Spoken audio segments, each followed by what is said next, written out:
remember, if she starts posting more, there's somebody new watching.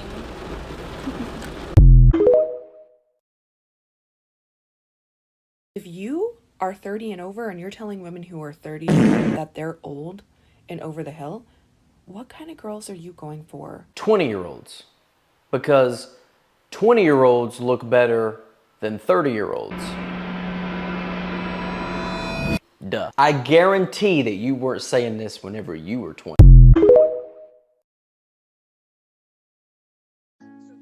Prove it to me right now. I'll even record it. Unlock your phone. We're not doing it. Unlock your phone. Prove me wrong. Right now. Prove me wrong. This will go on Facebook. If you're lying, this will go on Facebook. Everyone will know you're a fucking cheater. That you keep talking to fucking guys behind my back.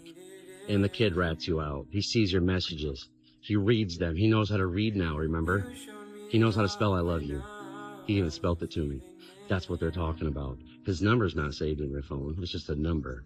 Because he uses different ones when you keep deleting your messages.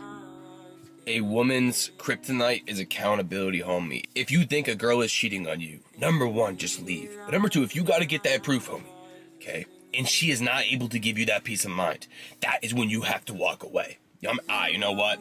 I don't fucking need this shit. I don't deserve this shit. I'm gonna go move on. I'm gonna better myself for me. I don't give a fuck about you no more. That's it. Like, a woman, that's the least she can offer you, bro, is a peace of mind. All right, you know what? Like, I feel so much better because you showed me that. Like, you showed me the proof that you are not cheating. If she can't even give you that, if she can't even look you in the eye and say, you know what? Here's my phone. Go ahead and go through it, right? If she can't do that, she's not for you, bro. She's 100% getting dug the fuck out. They don't want to show you for a fucking reason. They want to blame it on you instead of giving you a peace of mind. You guys gotta understand that peace of mind is everything as a man. That is the least you could fucking get. Have respect for yourself. Have love for yourself enough to just walk the fuck away. You know what? Fuck this shit. I'm out. I'm going to the fucking gym.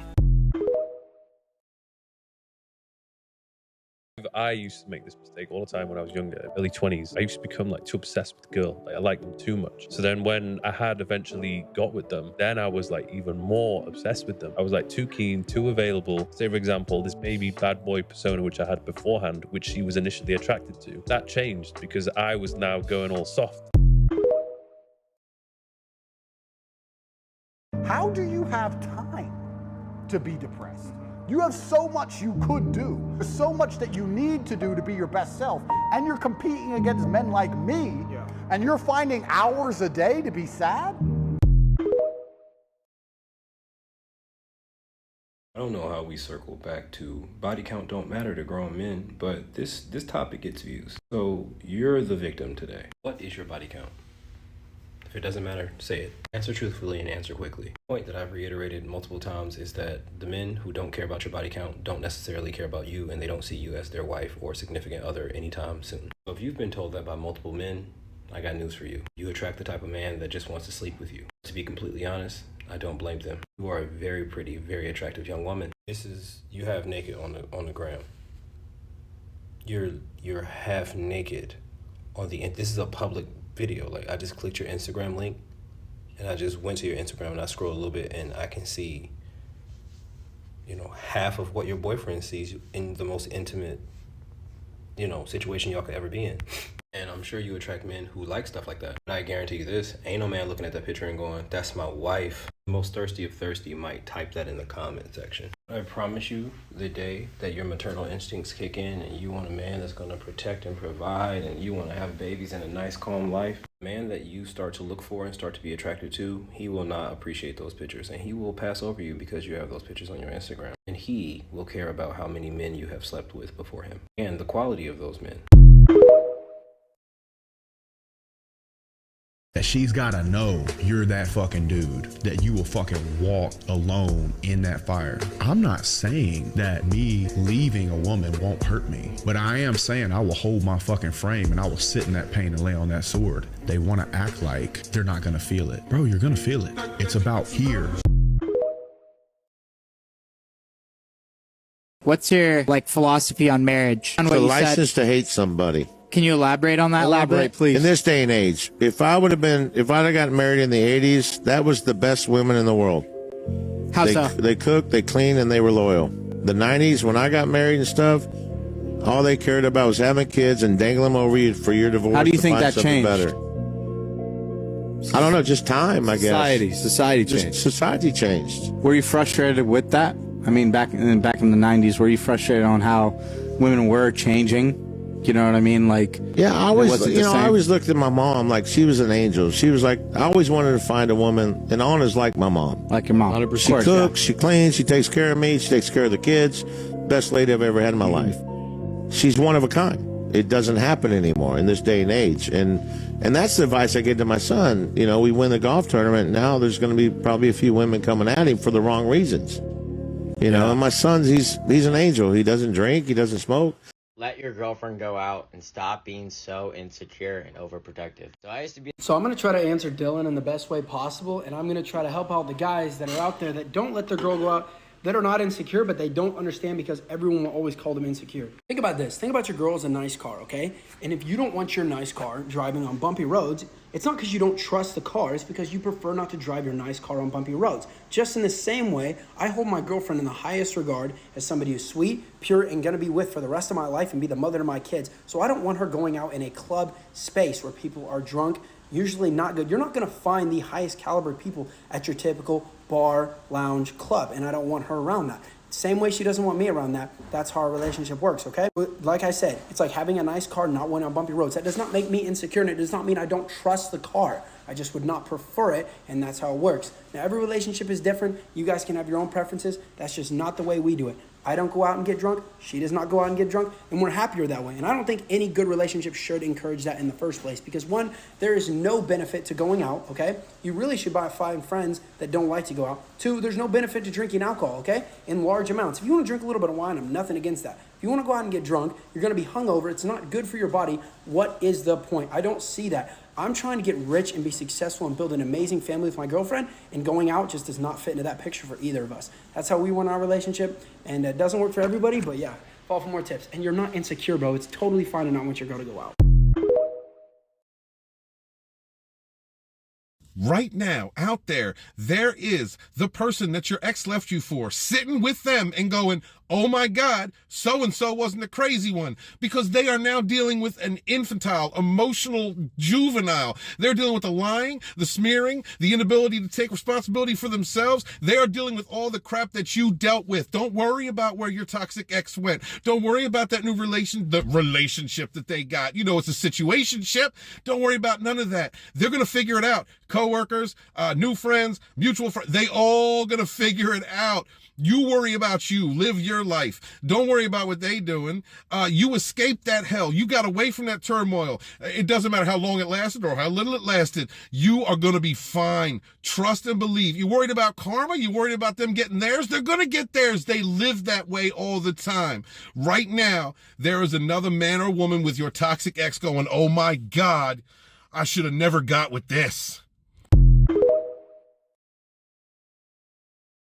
4 major signs she's cheating. Fellas, if she has a brain, a pulse, and access to social media, she's probably cheating on you, and you're not going to catch her unless you're dating one of these little dumbass girls. You can side-eye the notifications on her phone all day long. You can wait till she's asleep and take a picture of her face off the internet, blow it up to life size, and unlock her Face ID with a photocopy, and you still won't find nothing in her phone. Women at any time are ready to hand you their phone if you ask, because they know that we do. It's just a matter of time. The reason you won't catch her is women are smart. They're out here getting whole new phone accounts and new phones strictly for their side dudes. And that phone has Tinder, Bumble, all the dating apps installed on it. And whenever you go to sleep or she's not around you, she fires up that phone and she goes to shopping. The advantage women have is a man doesn't mind being a side dude as long as you're going to give him some of that nook whenever you get the time. A woman, she's not going to do that for a man. A woman, even if she's your FWB, is eventually going to get emotional and eventually going to push for a relationship or she's going to leave you. Your woman doesn't have to deal with that issue, bro. She can have 6 different dudes lined up that anytime she calls, they're ready to blow her back out. And that's reality, fellas. That's why I'm only faithful to myself. Anybody else, I'll straight up cheat on with every opportunity I get. As soon as a woman has gauge of your interest in any way, shape, or form, when she knows that you're probably around an 8, a 9, or a 10 out of 10 interest level in her, this is where she starts to pull back. So here's what you have to understand. When this happens, this is when the games are going to start in all ways, shapes, and forms. Like I said, I don't care if you're Drake. I don't care if you're Leonardo DiCaprio. I don't care if you're a dude who works at the 7-Eleven and you're fresh out of high school. Doesn't matter. This right here is when the games start. This right here is when the disrespect happens. And this right here is when she does not like you. I always say, like, if someone wanted to be in your life, they would never put themselves in jeopardy of losing you. And if that person decides to do something that can potentially lead to you guys not being in each other's lives anymore, they didn't value you enough.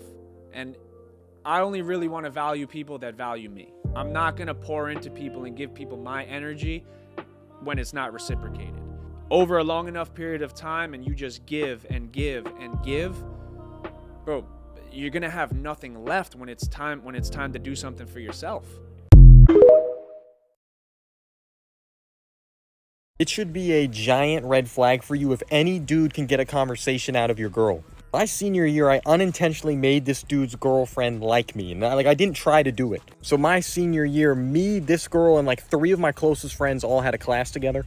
So naturally, I thought she was pretty, right? So I started talking to her and we were cooling. The conversations were just flirty, and she's single through this whole time. I want you to just know that. And then one day, we find out from a mutual friend that she got into a relationship with another guy. So to us, we just kind of figured like that play was out of question now. Except to her, it wasn't. Even after she got in a relationship with this other dude in a totally different period, she still kept flirting with me. Some of my really close friends that were also in that class, which looking back at it, she was a hoe. Sure enough, after a few months of them dating, she cheated on him with like 3 or 4 different dudes. I wasn't one of them. I don't do that, but reason I'm telling you this is because the girls that tell you they have a flirty personality, or they have lots of guy friends because guys are less drama, or they have a guy best friend, or you hear that she's also talking or flirting with other dudes in other classes, it should be the biggest red flag to you that if you get in a relationship with her, you are gonna get burned. New studies now show that women cheat more than men. The current 50% of married women have a backup. I really never thought I'd say this in 2023, but I wholeheartedly believe that women cheat more than men. The thing is that men get caught more often and women are definitely more discreet and smarter about not getting caught.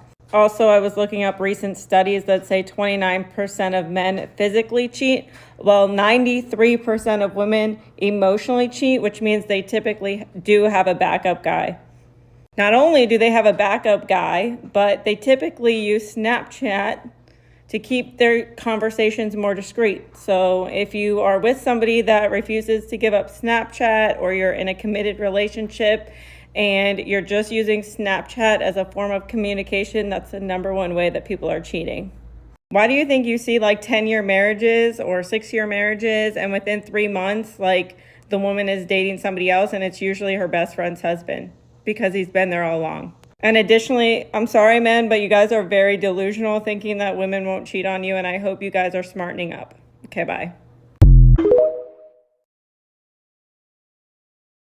What's wrong with shorties who have weight on them? You want my honest answer? Guess what? They have weight control. So some of y'all think they're thick until they get a little bit more than thick. Then you're like, guess what? You got a problem. Because she don't go to the gym. She already doesn't practice the right habits. You know that from being around her and from getting to know her. That's why she's that thick. So you got a problem.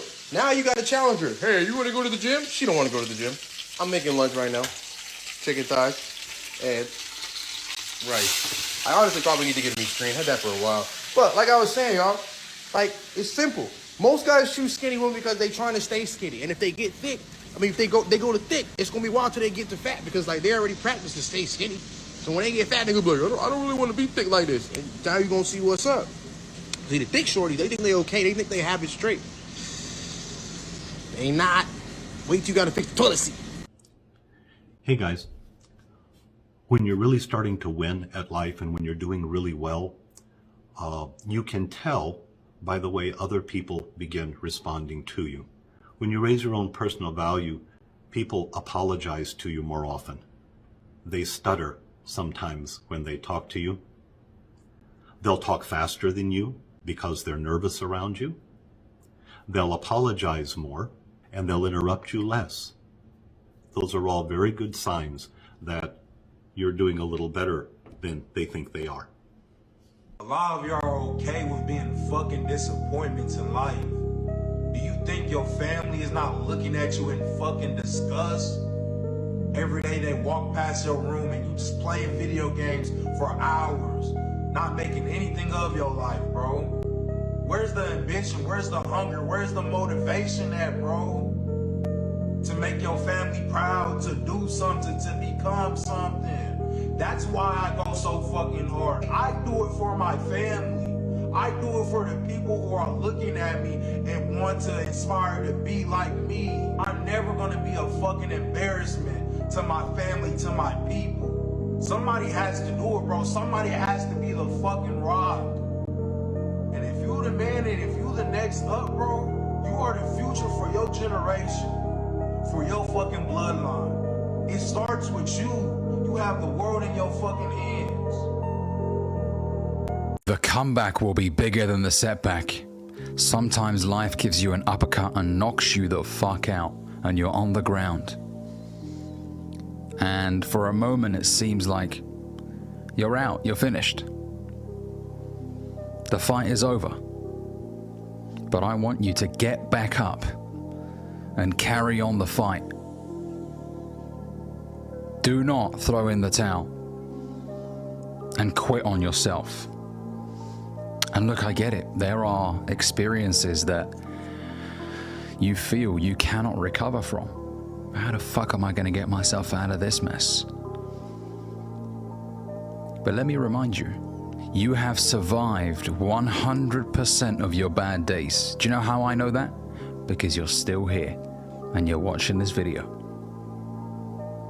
Your track record when it comes to surviving your bad days is flawless. You're still here.